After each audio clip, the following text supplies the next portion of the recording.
Welcome back to Rev Endurance Sports and another edition of what is in our stand today. Today we have a tri-bike that we are getting ready for Ironman Santa Rosa. So let's take a look at this felt tri-bike. All right. So as I mentioned, this is a felt tri-bike, and you can see I have a fairly big hand, so this is, you can see the tube sections are quite monstrous, and part of their aggressive aerodynamic profiles. So what we want to do today is, I wonder if you could see the corrosion on this chain, and so the chain is worn beyond its limits, but the concern to me as well is the corrosion on this chain. So we're also going to clean the cassette, get that nice and clean, pulleys as well. And then we're going to remove the crankset and try to clean behind there. So it's been raining again in San Diego, and this rider has been out on the bike, and there's just a lot of dirt and stuff, and so we're going to get that all cleaned up. Now we are also going to replace her tires, which it's pretty funny. Let's go back to the tires real quick. Sorry to make you dizzy, but because this bike is more of a flat and fast type of riding bike, or suitable for that kind of riding, there's still these fuzzies on the side here, also on the front tire. So, but it's kind of worn a nice little flat track here, some of it from the trainer and some of it's from being out on the road. So you can see that this tire is no longer round, it's kind of been flattened out. So that means the rear, specifically the rear, has been compromised now as far as its flat protection.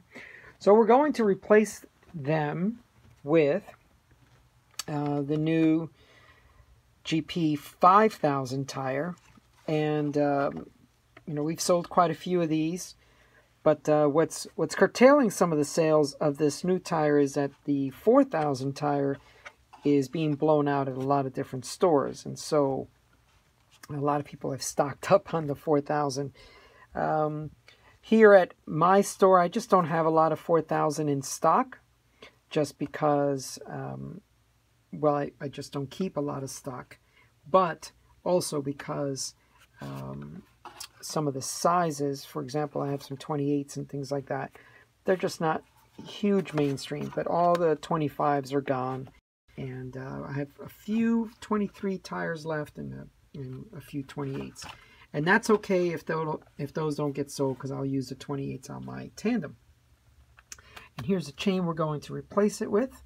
It's a 105 chain, and one thing of note is that the reason Felt is actually really good at putting a bike together and getting pretty good value is they use a lot of their own products.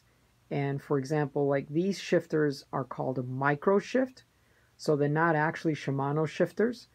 And the very quick way to tell is just the way the little paddle has a different feel to it, and so I can instantly look.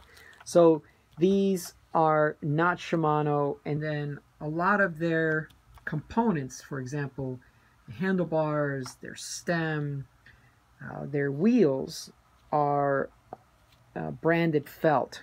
So I've got a wheel here, and this is the front wheel, and this is the Felt logo on there, and they're copies of another wheel, or in this case, here is the brand Alex rims, which makes really value-orientated components. Anyway, for those that are curious, the weight of the tire, now this is a 725 tire, and we're looking at about 218 grams for the tire. So that's not too heavy. That's not too light either.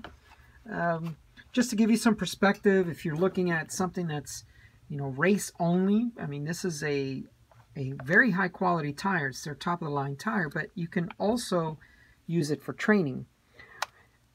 If you were looking at just a race only tire, instead of 218 grams, you're probably looking at 190 grams or so.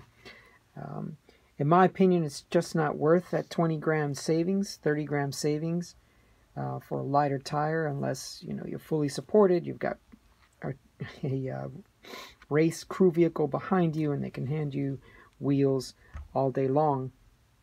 But this is a very, very, very, very good tire for training, and of course it is a race tire compound. So some of their claims were that it was 10% faster, 10% more grip, or something. So probably imperceptible between the 4,000 and the 5,000 for most riders.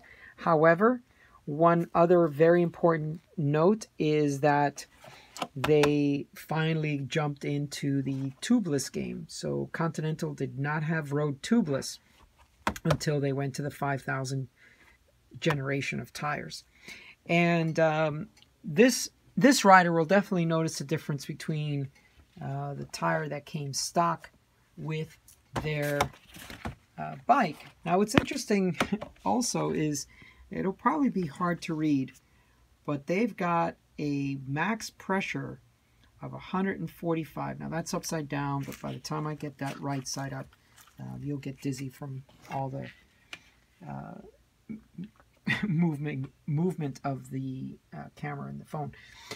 So at 145 PSI, that tire must be riding super, super harsh. So anyway, we'll recommend to the rider on this 700 by 25, we'll recommend probably around 90.